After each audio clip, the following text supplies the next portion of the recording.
हरियाणा के पानीपत में केंद्रीय खेल मंत्री अनुराग ठाकुर की रैली हुई। ये रैली अकेली रैली नहीं है, रैलियों की पूरी आंधी सी भाजपा की हरियाणा में चल रही है। पहले सिरसा में रैली हुई, उसके बाद रोहतक में, और उसके बाद अब पानीपत में, और उसके बाद अब गुरुग्राम में भी रैली होने वाली है। ये रैलियां क्यों हो रही है? सभी लोकसभाओं में 10 की 10 लोकसभाओं को जीतने के लिए ये रैलियां की जा रही है, ताकि मजबूत अपने दावेदारी की जा सके। और इन रैलियों में किया क्या जा रहा है? इसमें विपक्ष पर हमला किया जा रहा है और भाजपा की अपनी उपलब्धियां गिनवाई जा रही है। वैसे ही वानगी इस रैली में भी देखने को मिली, जहां पर अनुराग ठाकुर केंद्रीय मंत्री ने 9 साल की उपलब्धियां गिनवाई नरेंद्र मोदी सरकार की। और उन्होंने कहा कि चुनाव का जब ऐलान आज से 9 साल पहले हुआ तो कांग्रेस ने कहा था कि बर्तन मांजने वाली का गरीब बेटा क्या चुनाव लड़ेगा। इस तरह से उन्होंने तंज कसा विपक्ष पर। क्या क्या उन्होंने कहा और क्या क्या उपलब्धियां, क्या क्या इसकी पूरी झलकियां रही पूरी रैली की, आपको बताऊंगा।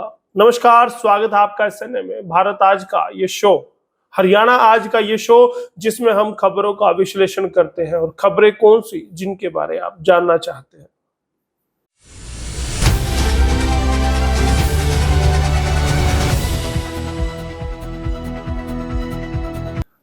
इससे पहले केंद्रीय खेल मंत्री शताब्दी एक्सप्रेस ट्रेन से पानीपत में पहुंचे थे। आपको बता दूं कि अब ये कल्चर है, पहले मुख्यमंत्री मनोहर लाल भी एक रैली में शामिल होने के लिए ट्रेन से गए थे और अब केंद्रीय मंत्री भी ट्रेन से पहुंचे। ये कुछ अलग कल्चर भाजपा ने अपना लिया है या फिर आम जनमानस से जुड़ने के लिए ये कल्चर अपनाया है। यहां पहुंचने पर करनाल लोकसभा सांसद संजय भाटिया, पानीपत शहरी विधायक प्रमोद विज समेत प्रशासनिक अधिकारियों ने बुके देकर उनका स्वागत किया।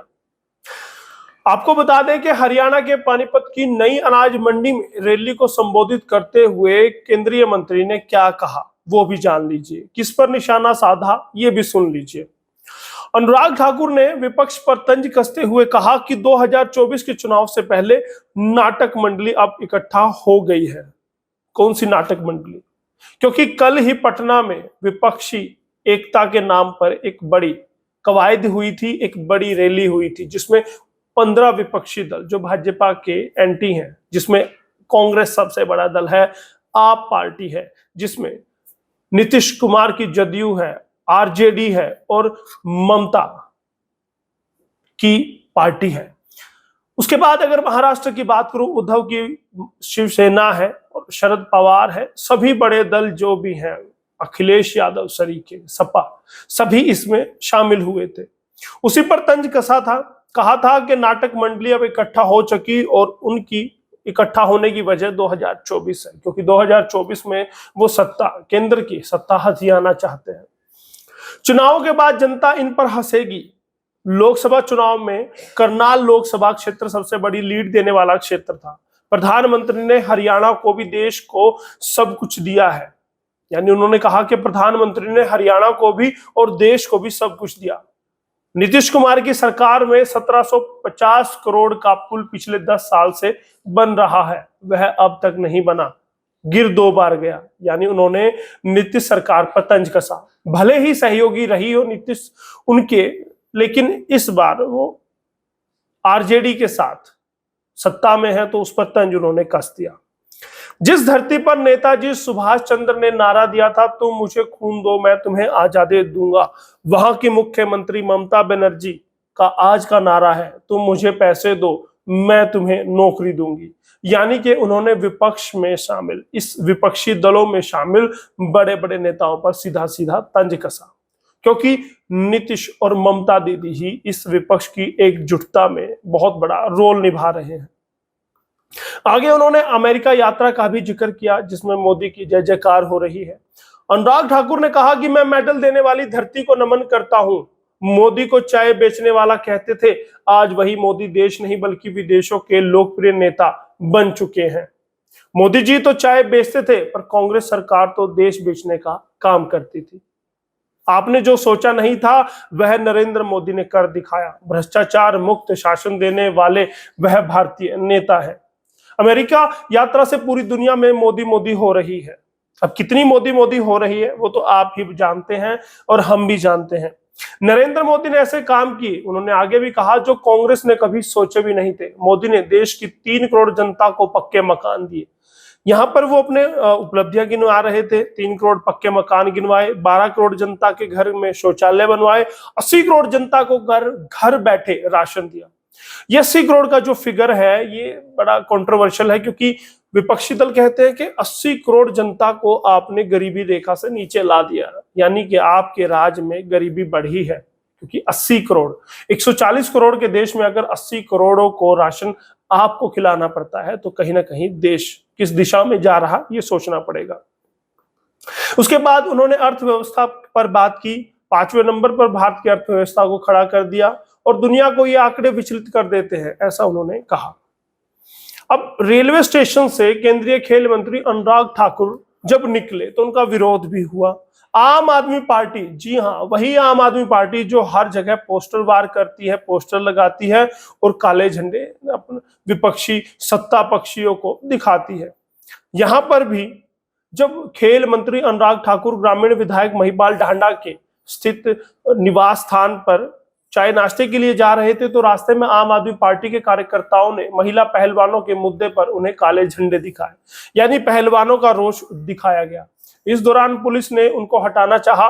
दोनों पक्षों के बीच धक्का मुक्की और असमंजस की स्थिति पैदा हुई, लेकिन मंत्री जी निकल गए। अब यहां पर गौर करने वाली बात एक और है कि मुख्यमंत्री, किसी प्रदेश में केंद्रीय मंत्री आ रहे हो, इतनी बड़ी रैली हो लोकसभा स्तर की, और सीएम ना पहुंचे। जी हां, मुख्यमंत्री मनोहर लाल खट्टर इस रैली में नहीं पहुंचे। शुक्रवार रात को किन्हीं कारणों के चलते उनका यह पानीपत का दौरा रद्द कर दिया गया था।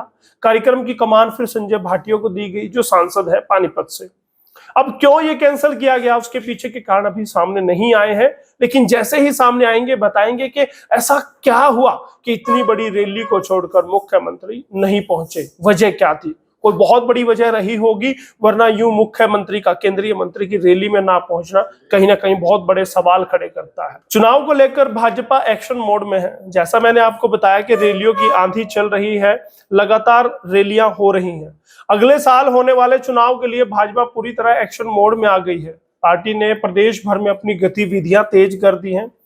प्रदेश के नेताओं के साथ केंद्रीय मंत्रियों के दौरे व रैलियों का क्रम शुरू कर दिया गया है। इससे पहले क्या हुआ, रैली की तैयारियों को लेकर शुक्रवार को एक समीक्षा बैठक हुई थी, जिसमें तैयारियों का जायजा लिया गया। और किसने जायजा लिया? भाजपा के प्रदेश महामंत्री रविंद्र राजू ने बैठक ली थी। रविंद्र राजू ने सभी ड्यूटी वाले कार्यकर्ताओं से पूरी बारीकी से जानकारी ली और साथ में जो जिम्मेदारी मिली थी उनको बखूबी निभाने का उन्होंने उनको मंत्र दिया था। इसमें कौन कौन मौजूद था? भाजपा की जिला अध्यक्ष डॉक्टर अर्चना गुप्ता, करनाल भाजपा अध्यक्ष योगेंद्र राणा भी उसमें मौजूद रहे। रैली में रिकॉर्ड तोड़ भीड़ का दावा किया। और दावा किसने किया? जो रैली के संयोजक थे, करनाल लोकसभा सांसद संजय भाटिया ने। अनाज मंडी में होने वाली रैली में रिकॉर्ड तोड़ भीड़ आई, ये पहले उन्होंने कह दिया था। और अब उसके बाद, रैली के बाद उनका उत्साह बढ़ा हुआ था, क्योंकि कहते हैं हजारों की, लाखों की संख्या में लोग पहुंचे। अब कितने लोग आए थे वो तो आप भी जानते हैं और हम भी। इसके अलावा आपको बता दूं कि कांग्रेस भी हाथ पर हाथ धरकर नहीं बैठी है, वो जन मिलन कार्यक्रम कर रही है। पानीपत में ही उन्होंने 18 जून को एक कार्यक्रम किया। वीरेंद्र शाह की ओर से यह कार्यक्रम किया गया, जिसमें कौन पहुंचा था? पूर्व मुख्यमंत्री, पूर्व सीएम भूपेंद्र सिंह हुड्डा, कांग्रेस के प्रदेशाध्यक्ष उदय भान और कांग्रेस के कई विधायक भी पहुंचे थे। यानी कि चाहे कांग्रेस हो चाहे भाजपा हो, सभी दल, सभी पार्टियां अपने अपने स्तर पर अपना चुनाव प्रचार में कूद पड़ी हैं। अब देखना होगा कि 2024 में किसकी सत्ता में वापसी होती है, कौन सत्ता को बचा पाता है, कौन सत्ता पर नया आता है, वो सब आपको दिखाएंगे, वो सब आपको बताएंगे। बस बने रहिए हरियाणा आज के साथ, एसएनए के साथ। बहुत बहुत धन्यवाद एसएनए के लिए, यशपाल कंचन।